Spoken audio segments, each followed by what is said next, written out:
all chose to be here instead of watch the presidential debate. Like, I was talking to my dad about it this morning about how, like, I hate that two, like, old men who are about to die are running. And he was like, well, if you went to law school, like, you could have run for president. First of all, it's delusional. Second of all, like, I was like, I wouldn't want to be president. Like, to run for president, you have to do all these debates and speeches and all this stuff. And then I was like, hold on, kind of amazing way to get stage time. Okay, hack. But anyway, let's talk about something important. Have any of you guys seen the show One Day on Netflix? Okay, if you haven't seen it, I will try not to spoil it. When I start spoiling it, you can eject yourself from the premises. I'll let you know when that happens.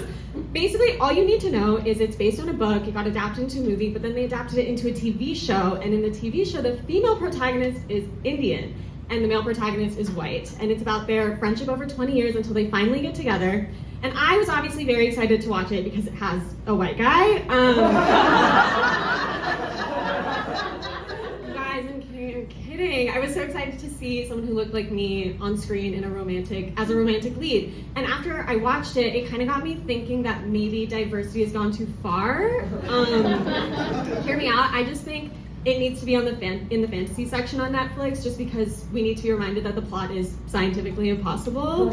Not because of the race part, just because a heterosexual man maintaining a friendship with a heterosexual woman for 20 years, that's sci-fi. That's science fiction. Like, this can't be good for us, you know what I mean? Like, when it's Kate Hudson or Anne Hathaway in one of these roles, I can, like, detach myself from it the same way I detach myself from, like, the concept of casserole. Like, I understand that exists for a certain demographic. I'm not gonna say which one. But I know that's never gonna be in my life. But then all of a sudden when I see someone who looks like me on screen, I'm like, oh my God, maybe that guy who was emotionally manipulating me when I was 19 is actually just scared of his feelings for me. Like, this is how they take us down. You know what I mean? I'm just starting to lose sight of why we want it to be represented. But I will say it has helped me understand white people a lot better, just because I feel like if I saw myself in these, like, interesting, messy, desirable roles my entire life, I also would have those pillows that are like, home is where the heart is. Live, laugh, love. I will say I did come around to the whole, like, diversity thing at the end, because, okay, these are the spoilers. Cover your ears if you haven't seen it. Give me 5 seconds. Okay, you guys, she literally dies. She gets hit by a car. She dead. Like, and I just thought that was really beautiful because that means she won. You know? Like, literally, marry your situationship who was stringing you along for 20 years just to literally die and leave him to fend for himself. Goals. Like, that's the new blueprint. And dare I say, that's why representation matters. I don't really trust men because I feel like men don't have friends, they only have buddies. And there's something really sinister about that. Okay? I've been talking through why I'm so put off by men with my therapist, and sorry, I said that wrong. I've been talking through why I'm so put off by men with my roommate who is a psych major. In college, she used to come home from class and be like, oh my God, we just learned about this new disorder, I think you have it. And me, a self-diagnosed hypochondriac, was like, okay, great, how many months do I have to live?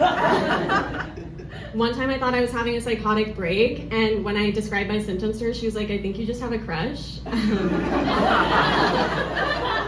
was like, okay, explain to me how that's different. Luckily, I always get a second opinion from my doctor, who is my friend, who's a first-year med student. Yeah, right now I was working on a show about high school students. I was the writer's assistant, but I like to keep it vague. So for a second you're like, wait, is that Mindy Kaling? But it was about a very traditional American high school. The kids are having sex and doing drugs and going to parties and everything. And my mom watched the show to be supportive, but I didn't realize she was going to put together the fact that this is about an American high school and I went to an American high school. So you can imagine how uncomfortable it was when she was like, is this what you were up to in high school? Because I wasn't. Do you know how embarrassing it would be for me to have to admit to my mother that every time I said I was staying late after school for orchestra and Model UN, I was being completely honest? So when she asked me that, I was like, oh my God, Mom, maybe I was, maybe I wasn't. Just to kind of save face. One time I was talking to this white girl, just the one time, and she was telling me about her high school boyfriend, and she was like, you probably didn't date in high school, did you? And that's one of the only times in my life I've been like, I really hope that's a race thing.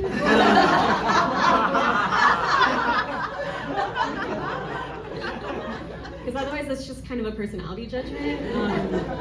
But she clarified she assumed I wasn't allowed to date in high school, and I clarified that was not the case. And so she was like, oh, so you did date in high school? And I was like, well, that's actually a different question. I didn't date in high school, and after, reflecting, being introspective, I realized the reason I didn't date in high school is because I have a peanut allergy. And I feel like guys heard that, they were like, whoa, she's like really complicated. I'm not a man, but every time I'm in a restaurant and I have to be like, I'm so sorry, but does anything here have peanuts? I understand what emasculation feels like. Just because that's forced me to reveal my most safeguarded secret, which is that I do in fact have the will to live, which is so embarrassing. I'm a self-diagnosed hypochondriac. I think the reason I'm a hypochondriac is because there was a point when I was in high school that my dad also developed a peanut allergy, and I know what you guys are thinking, like classic man co-opting women's stories. But it's totally fine. It turns out he actually didn't have an allergy. He actually just had cancer.